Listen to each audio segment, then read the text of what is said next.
آپ بتا دیں ثبوت اگر ہے تو فیصلہ تو ابھی آپ کا رویے سے کیا پتا چل رہا ہے؟ میں آج کے بعد آپ کیا کرنے آئے ہو؟ آپ کیا کرنے آئے ہو؟ میں کچھ نہیں کرنے میں یا آپ یہی کرنے آئے ہو؟ ہمارے گیسٹ ہیں یار. اچھا بعد میں تمام لوگ ڈیکورم کا خیال رکھیں، اپنا سوال پوچھیں، آپ کو جواب ملے گا. بدتمیزی کرنے کی ضرورت نہیں ہے. اگر کسی نے بدتمیزی کی اسے حال سے باہر نکال دیں گے، اس میں کوئی وہ نہیں ہے. پریس کلب کا ایک ڈیکورم ہے، ایتھکس ہے. کوئی مہمان آیا ہے تو آپ کو نا ایتھیکل. دیکھیں میں نے جو بات شروع کی تھی وہ یہی سے شروع کی تھی کہ بہت سے لوگ اپنے آپ کو صحافی کہتے ہیں لیکن صحافی نہیں ہوتے. ان کو سوال کرنے کا طریقہ نہیں آتا. تو اب اگر احمد ولی خان ہے اس بندے کو تھپڑ مارا تھا تو سمجھ جائیں کہ کیوں تھپڑ مارا.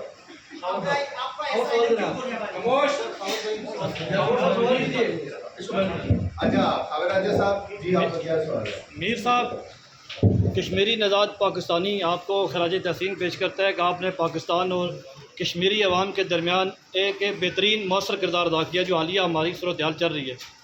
میں خود جنرل مشرف دور میں 3 مہینے جیل بھی رہا. تو کیا کبھی آپ اپنی صحافتی زندگی میں جیل کاٹی آپ نے؟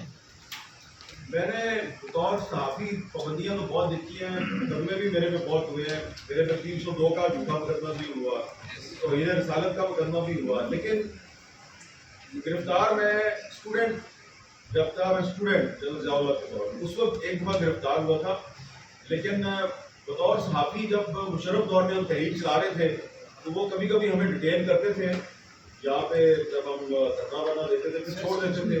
لیکن اس طرح گرفتار نہیں میں یعنی کہ جیل میں ہم نے وقت نہیں گزارا. لیکن ہم تیار ہیں جیل بھی جانے کے لیے تیار ہیں.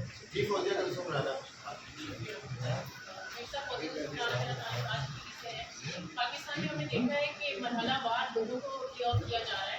کاشف عباسی سمیت اور ریسنٹلی منیسٹر کو لے آف کیا گیا ہے. ابھی مکرم ہے، بہت سارے نام ہیں، درجنوں نام ہیں. وکیلا جان یہاں پر بیٹھے ہوئے ہیں. آپ فرمائیے گا کیا وجہ ہے؟ کیا کوئی سولوشن نہیں نکل سکتا یا پھر آواز بند کرنا ہی سولوشن ہے؟ اس کے لیے آپ کیا تجویز کریں؟ دیکھیں جب پرویز مشرف کے دور میں ہم سب پر پابندی لگی، میرے پر پابندی لگی، کاشف عباسی پہ لگی، ڈاکٹر شاہد مسعود صاحب تھے، نصرت جاوید صاحب تھے، اور بھی لوگ تھے. تو آپ یاد کریں اس وقت جو صحافی تنظیمیں ہیں انہوں نے مل کر ایک تحریک چلائی ہے. آپ کی PFUJ، RIUJ، national press club, Lahore press club, Karachi press club, ہم اپنا شو جو ہے وہ سڑکوں پہ لے گئے.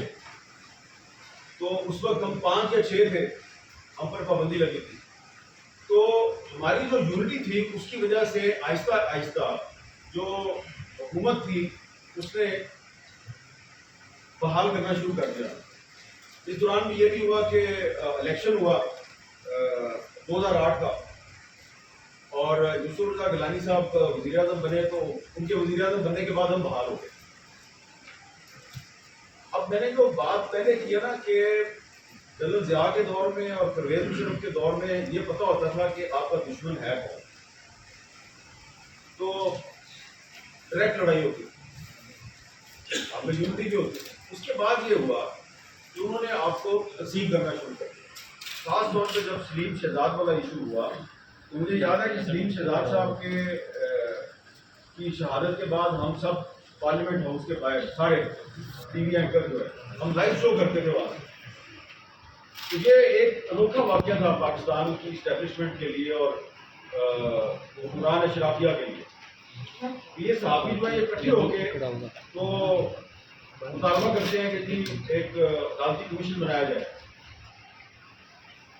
تو اس کے بعد انہوں نے آپ کو ڈیوائڈ کرنا شروع کیا. آپ کے اندر ایسے لوگ پلانٹ کیے کہ جو رخنا اندازی ڈالتے ہیں، جو کہ صحافی نہیں ہوتے لیکن صحافت کے روپ میں، صحافی کے روپ میں وہ آپ کو ایک دوسرے سے لڑانے کی کوشش کرتے ہیں. اور اس کا نتیجہ آپ لوگوں نے دیکھا ہے. اب دیکھیں آپ نے صرف 1-2 نام لیے ہیں. اچھا کیا آپ نے مجھے سوال کیا. اب سچویشن یہ ہے کہ پرویز مشرف جو ایک ملٹری ڈکٹیٹر تھا، اس کے دور میں جب مجھ پر پابندی لگی تو ہم میرے سمیت صرف 6 لوگ تھے. یہ اسی طرح کی پابندی عمران خان کے دور میں بھی لگی، وہ لمبی تھی، میرے پہ 9 مہینے کی پابندی تھی. لیکن اس دور میں انفارچونیٹلی میرے حق میں صحافتی تنظیموں نے کوئی زیادہ